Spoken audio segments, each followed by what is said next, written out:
नमस्कार दोस्तों, मैं हूं सतीश कुमार। आपका स्वागत है सतीश क्राइम सफ़र चैनल पर, जहां हम आपको हर बार एक नई और सनसनीखेज अपराध कथा सुनाते हैं। अगर आप हमारे साथ इस रोमांचक सफ़र का हिस्सा बनना चाहते हैं तो चैनल को सब्सक्राइब ज़रूर करें और पास में बेल आइकन को दबाएं ताकि हमारी हर कहानी आप तक सबसे पहले पहुंचे। आज की जो सच्ची घटना मैं आपको सुनाने जा रहा हूं, यह सच्ची घटना है मध्य प्रदेश के जिला मंदसौर की। दरअसल 22 मई 2025 को सोशल मीडिया के इंस्टाग्राम हो या फिर यूट्यूब हो या फेसबुक हो, अलग अलग प्लेटफॉर्म पर वीडियो वायरल हो रही थी। यह बताया जाता है कि यह वीडियो 13 मई 2025 की देर रात की थी।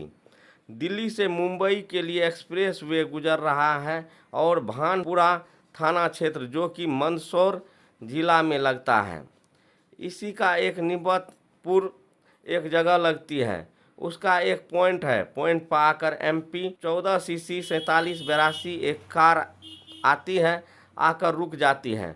ड्राइवर की जो सीट पर व्यक्ति बैठा हुआ है वह कार से उतरता है। उतरने के बाद उसके पीछे, ठीक पीछे वाली सीट थी, उस पर एक महिला बैठी हुई थी, लेकिन उस महिला ने किसी भी तरह का कोई कपड़ा नहीं पहनी हुई थी।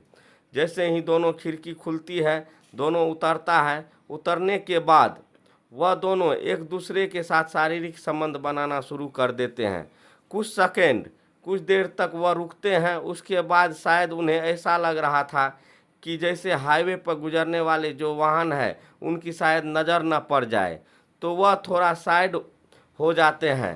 वह दूसरे साइड से जाने के बाद फिर से उसी स्थिति में आ जाते हैं जिस स्थिति में पहले थे। एक दूसरे के साथ शारीरिक संबंध बनाना शुरू कर देते हैं। उसके बाद वह यहाँ से हटते हैं। यहाँ से हटने के बाद हाईवे के पास पहुँचते हैं, बीचों बीच पहुँच जाते हैं और वहाँ जाने के बाद डांस करना शुरू कर देते हैं। आदमी है, उसने कपड़ा पहने हुए थे, लेकिन जो महिला स्त्री है उसने कोई भी कपड़ा नहीं पहना हुआ था। वह नहीं जानते थे कि जो यह सब कर रहे हैं, भले ही रात का अंधेरा हो, लेकिन यह सब कुछ कैद हो रहा था। वह भी CCTV कैमरे में, हाई रेजोल्यूशन के कैमरे लगे हुए थे, उसमें जब यह सब कैद हो रहा था। इसी बीच में यहाँ पर जब उनकी जाने की तैयारी चल रही थी तो नेशनल हाईवे के कुछ कर्मचारी वहाँ पर पहुँच जाते हैं, जिनकी संख्या बताई जाती है कि या तो 6 था फिर 8 थे। उन्होंने आने के बाद उन दोनों को रोका। रोकने के बाद कहा कि आप अभी कुछ देर पहले लगभग 8 से 10 मिनट तक जो कर रहे थे, पता है कि यह सब आपका कैमरा में कैद हो चुका है। उन्हें लग रहा था कि शायद यह सब मजाक कर रहे हैं या झूठ बोल रहे हैं, वह कि उनकी नज़र पड़ी हो और नज़र पड़ने की वजह से ही यह शायद उसको ब्लैकमेल करने की कोशिश कर रहे हैं। लेकिन इसी बीच में उन जो 6 या 8 व्यक्ति थे, जो कि नेशनल हाईवे के कर्मचारी बताए जा रहे थे, उन्होंने किसी को फ़ोन करते ही वहां से एक वीडियो आता है, और वह वीडियो जैसे ही आता है तो वह जो महिला होती है और जो पुरुष होता है, उन दोनों को दिखाया जाता है। उन दोनों ने जब अपना ही वीडियो, साफ़ सुथरा वीडियो था, उनकी गाड़ी का नंबर भी साफ़ सुथरा दिखाई दे रहा था, तभी उनके पैरों तले ज़मीन खिसक जाती है।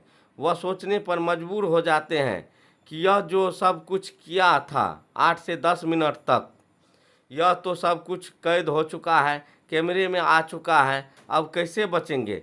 तभी उन्होंने उनकी रिक्वेस्ट करना शुरू कर दिया। उन्होंने कहा कि अगर किसी को यह पता चलेगा तो हमारी बहुत ज़्यादा बदनामी हो जाएगी, इसलिए जो भी हुआ है उसे बात को यहीं ख़त्म कर दो। उस महिला ने भी और उस पुरुष ने भी उन्हें समझाने की कोशिश की, लेकिन जब तक बात समझाने वाली आती है तभी वह कहते हैं कि ठीक है, कुछ पैसे खर्च करने पड़ेंगे। अब यहाँ पर सौदेबाजी शुरू हो जाती है। ऐसा बताया जाता है कि लगभग उसको 1 लाख रुपया देना था, लेकिन उसके जेब में 20,000 रुपया ही थी।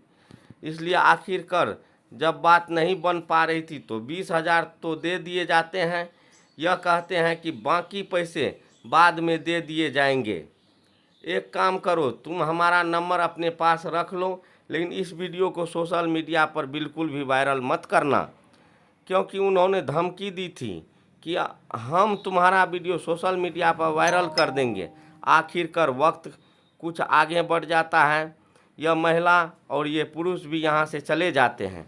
जाने के बाद 14 तारीख, 15 मई, 16, 17, 18, 19, 20 लगभग 8 दिन तक ऐसे ही प्रतिक्रिया, ऐसे ही बातचीत, ऐसे ही सूझबूझ से काम लेने की कोशिश कर रहे थे ताकि वीडियो सोशल मीडिया पर वायरल ना हो। लेकिन अंत तक उनका जो सौदा था इसलिए निमटता क्योंकि जो व्यक्ति होता है उसने कहा था कि यह वीडियो आपको डिलीट करना पड़ेगा, लेकिन वीडियो डिलीट करने की उन लोगों में पावर नहीं थी, उन कर्मचारियों में पावर नहीं थी, क्योंकि नेशनल हाईवे जो NHAI का सेंट्रल सर्वर है, यह वीडियो वहां तक था, क्योंकि वहां से वीडियो वायरल नहीं हो सकता था और वहां से वीडियो को डिलीट भी नहीं कर सकते। और उन्होंने कहा कि हम आपका वीडियो बिल्कुल भी वायरल नहीं करेंगे, हम आपको कोई भी नुकसान नहीं पहुंचाएंगे। अगर बात पैसे से सेटलमेंट हो जाता है तब, तो पैसे पर सेटलमेंट होता नहीं है। आखिरकार 21 मई 2025 को पहले तो स्क्रीनशॉट, साथ ही उसके बाद फिर वीडियो अलग अलग प्लेटफॉर्म पर वायरल होना शुरू हो जाता है। लेकिन 22 मई 2025 को वह इतना वायरल हो जाता है कि एक्स जैसे प्लेटफार्म पर वह ट्रेंडिंग में आ जाता है और वह 19वें नंबर पर ट्रेंड कर रहा था। उसके बाद फिर लोगों ने यह पता करने की कोशिश की कि क्या मामला है, क्या नहीं है।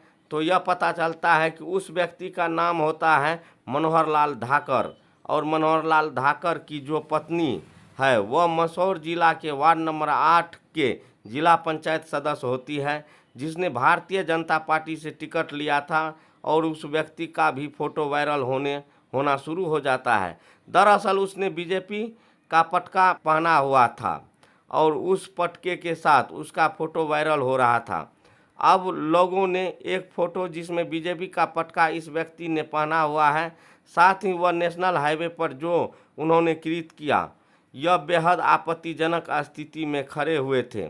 जो सेक्स कर रहे थे या गंदी हरकतें कर रहे थे, वह सब लगाकर जो वायरल हो रहा था, तब पूरे देश भर में इस घटना के लिए चर्चा होना शुरू हो जाती है। अब लोग ने कुछ तरह तरह की प्रतिक्रियाएं देना शुरू कर दिया, खासकर ये भी बताना शुरू कर दिया ये बीजेपी का कार्यकर्ता ही नहीं है, लेकिन ये जो उसकी व्यक्ति की पत्नी होती है वह वार्ड नंबर 8 की जिला पंचायत सदस्य होती है, जिसको भारतीय जनता पार्टी ने अपना उम्मीदवार घोषित किया था। ये जो समर्थन दिया था, क्योंकि वहाँ पर कोई चुनाव चिन्ह नहीं मिलता है बल्कि समर्थन मिलता है, कुछ इसी तरह का था। उसके बाद फिर 23 मई 2025 को भानपुरा थाना क्षेत्र में आखिरकार FIR दर्ज कर लिया जाता है और FIR में BANS की धारा 296, 285, 3/5 तहत FIR दर्ज कर ली जाती है और महिला को भी सह आरोपी बनाया जाता है। सब इसके बाद गिरफ्तारी के लिए दबिश देना शुरू कर दिया जाता है। मनोहर लाल के लिए लगातार दबिश दी जा रही थी, गिरफ्तार करने की कोशिश की जा रही थी, लेकिन वह 25 मई 2025 को आखिरकार खुद ही जाकर थाने में सरेंडर कर देते हैं और कहते हैं कि जो भी हुआ है बहुत गलत हुआ है, बहुत ज़्यादा आत्मग्लानि हो रही है। अब इस महिला के बारे में सोशल मीडिया पर चलने लगता है कि यह महिला बताई जाती है कि एक सरकारी विद्यालय की शिक्षिका होती है, शायद इसको अपना ट्रांसफ़र कराना था, तबादला कराना था, इसलिए नेताजी के संपर्क में आई थी। अब नेताजी ने शायद इस बात का फायदा उठाने की कोशिश की कि यह हो सकता है कि राजनीतिक में किसी प्रकार के लाभ दिलाने के लिए हो सकता है महिला ने किस तरह का कोई कंप्रोमाइज़ किया हो, लेकिन जो भी होगा वह पुलिस की जांच के बाद ही स्पष्ट हो सकेगा। वह महिला शिक्षिका है या नहीं, यह भी जांच के बाद स्पष्ट हो सकेगा, लेकिन महिला को यह आरोपी बनाया गया है।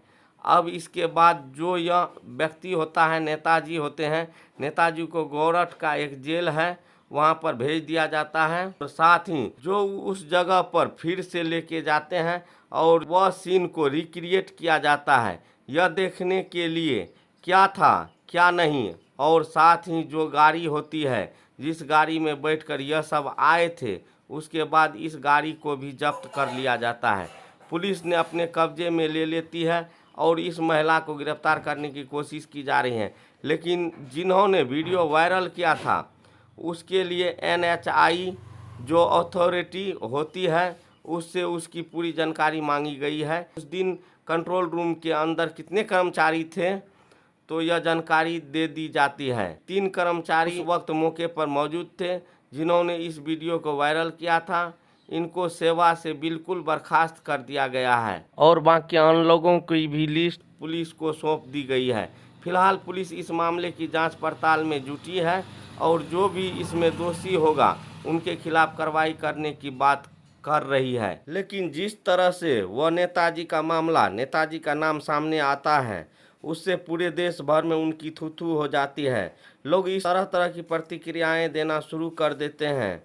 दोस्तों, इस पूरे घटनाक्रम को सुनाने का उद्देश्य किसी को परेशान करना नहीं, किसी का दिल दुखाना नहीं, बल्कि आपको जागरूक करना है, आपको सचेत करना है। जिस तरह से नेताजी ने उस अपनी महिला मित्र के साथ यह सब किया वह CCTV कैमरे में कैद हो चुका था और जैसे जैसे वक्त आगे बढ़ रहा है वैसे वैसे टेक्नोलॉजी का दौर है। अब कोई जगह नहीं बची है जहां पर शायद कैमरे की पहुंच ना पहुंची हो। खासकर जब एक्सप्रेस वे की बात कर रहे हो तो वहां तो कम से कम 2-2, 3-3 किलोमीटर तक का भी वह कैद कर लेते हैं। और उनकी जो कैमरे की कुछ खास इस तरह टेक्नोलॉजी होती है कि कंट्रोल रूम के अंदर से बैठे बैठे किसी भी चीज़ को बहुत पास में से भी देख सकते हैं और बहुत दूर भी उसे कर सकते हैं। दोस्तों, आज की घटना सच्ची घटना पर आधारित थी। इसी के साथ मैं अपने वाणी को विराम देना चाहता हूँ। जय हिंद, जय भारत।